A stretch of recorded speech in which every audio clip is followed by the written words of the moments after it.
Assalamualaikum warahmatullahi wabarakatuh ya. Jumpa lagi saudaraku Sultan Sabtu ya, dimanapun Anda berada. Nanggapi komentar saudara kita ya, saya sering difitnah. Bagaimana solusinya? Ya,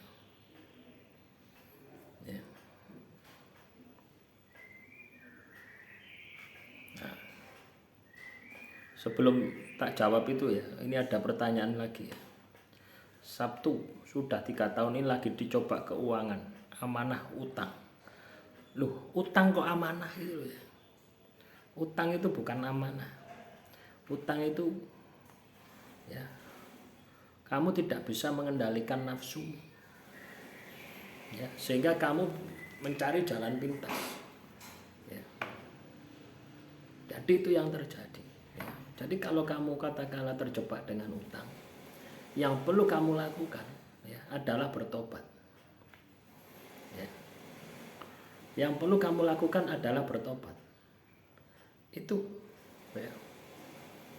Kenapa kok harus bertobat? Karena kalau kamu tidak bertobat, utang itu kan melanggar perintah Tuhan ya. Riba ya. Jangan dekati riba. Loh, kamu mendekati riba itu kan tidak boleh, tapi kamu ngelakoni riba, apa yang terjadi? Ya kamu pasti akan dihukum sama Tuhan ya. Masalahnya di sana. 3 tahun tidak mari-mari, tidak akan mari. Sampai asetmu habis pun tidak akan selesai. Kalau kamu tidak ada tobatnya. Ya, ingat ya, hutang riba. Ya, hutang riba itu ada hukuman. Tidak hanya sekedar ya, kamu menyelesaikan. Ya. Tidak hanya sekedar kamu menyelesaikan. Kamu utang 10 juta, mau bayar 10 juta, mau 15 juta terus selesai. Tidak bisa seperti itu. Tidak ada ceritanya seperti itu. Mesti ada drama. Ya, mungkin kamu punya utang katakanlah 10 juta. Ya, secara logika perhitungan matematikamu ya, itu katakanlah 1 tahun lunas.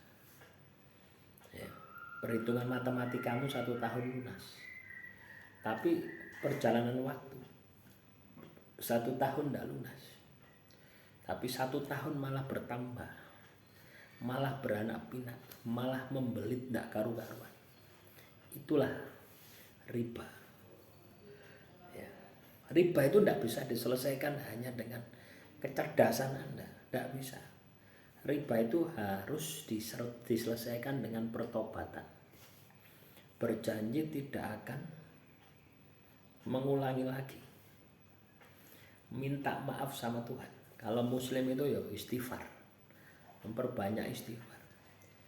Ya, terus juga laku prihatin. Bentuk istighfarmu itu dibuat puasa. Ya, makan sederhana.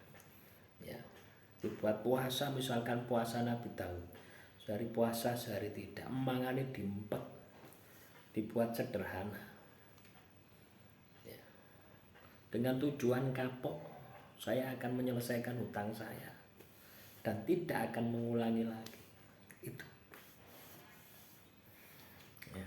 Banyak orang itu seperti itu teman-teman, tapi yo pangel kandhanane ya. Wong lek kalau kejebak dengan utang itu mindset ya, ibarat saraf otaknya itu sudah putus ya, dikandani apa ya pangel, ndak paham pikirannya apa, pikirannya cuma jalan pintas ya, pikirannya cuma jalan pintas ya, apa caranya dapat uang itu ya. Coba bayangkan Anda utang 10 juta, 1 bulan 1 juta, pas hari H bayar hutang ya, bayar angsuran 1 juta, kamu ndak ada uang, apa yang akan kamu lakukan? Pasti cari utangan lagi ya. Kenapa? Kamu sudah terbiasa ambil jalan pintas. Makanya teman-teman utang itu ibarat jubah penyakit ya, harus ditobati Ya, kita harus berpikir bagaimana mentobati utang. Bagaimana Tuhan memaafkan dirimu. Ya. Kadang orang itu kebiasaan ngandalno aset. Wes tak utang. Asetku 50 juta, utangku mek 10 juta. Pikirannya seperti itu. Jalan pintas. Ya, giliran kamu sudah punya utang, ya, kamu sudah punya utang, yang bayar tidak ada. Ya. Kamu mau jual aset, asetmu nggak laku. Ya. Akhirnya kamu cari utangan lagi untuk ngangsur utangan. Utangmu semakin membengkak, bunganya semakin membengkak, utangmu semakin membengkak, asetmu lama-lama habis. Tidak ada nilainya, tidak cukup untuk bayar utang. Apakah itu sebuah kebetulan? Tidak. Itu bentuk hukuman Tuhan. Ya. Loh iya teman-teman. Kalau kamu mau bisa menyadari itu bentuk hukuman Tuhan. Ya. Ya, itu solusinya seperti itu. Nah, terus juga menanggapi saudara kita ya. Kaitannya dengan difitnah. Ya. Difitnah terus. Ya. Bagaimana kok saya ini difitnah terus? Ya. Solusinya bagaimana? Ya, al fitnatu asadu minal qatl. Fitnah itu lebih kejam daripada pembunuhan. Karena saya pernah merasakan rasanya difitnah. Kita pun mau melakukan pembelaan tidak bisa. Karena apa? Nama baik kita sudah tercemar. Terus solusinya bagaimana? Solusinya berbuatlah baik.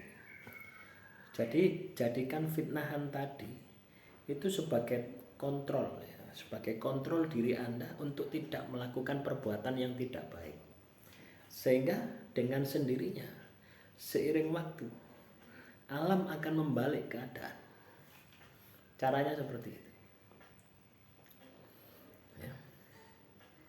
Ya. Contoh misalkan, ya. Contoh misalkan, kamu difitnah, ijazahmu palsu.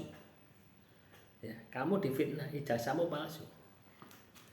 Ya. Kamu membuktikan kemanapun ya enggak akan benar gitu ya. Karena fitnah, karena sudah menyebar, namamu sudah jelek. Ya. Tapi kalau kamu katakanlah berbuat baik, nah otomatis ya, kampusmu akan kasih ya, oh ijazahnya si Pak Ijo ini enggak palsu. Dan kamu pun juga harus bisa membuktikan bahwasanya ijazahmu tidak palsu. Kamu tunjukkan. Itu yang paling sederhana. Tidak usah berbelit-belit. Ya, ibarat orang itu tidak usah membuat orang itu berpikir tanda tanya. Gitu. Kenapa kok ijazah saja tidak diperlihatkan? Kalau memang ijazahnya asli. Gitu. Contoh sederhana seperti itu. Ya, fitnah itu seperti itu. Ya. Tapi kalau memang ijazahmu palsu, berarti kan bukan fitnah. Ibarat kamu itu melakukan perbuatan jelek, terus difitnah ya, difitnah kamu itu melakukan perbuatan jelek sama orang lain, dan kamu memang melakukan perbuatan jelek, ya itu bukan berarti fitnah. Memang kenyataan. Ya, dari sini saya berharap Anda bisa membedakan ya, bagaimana mengatasi fitnahan. Mengatasi fitnahan itu sederhana. Berbuatlah sebaliknya. Ya. Misalnya kamu difitnah elek, ya jadilah baik.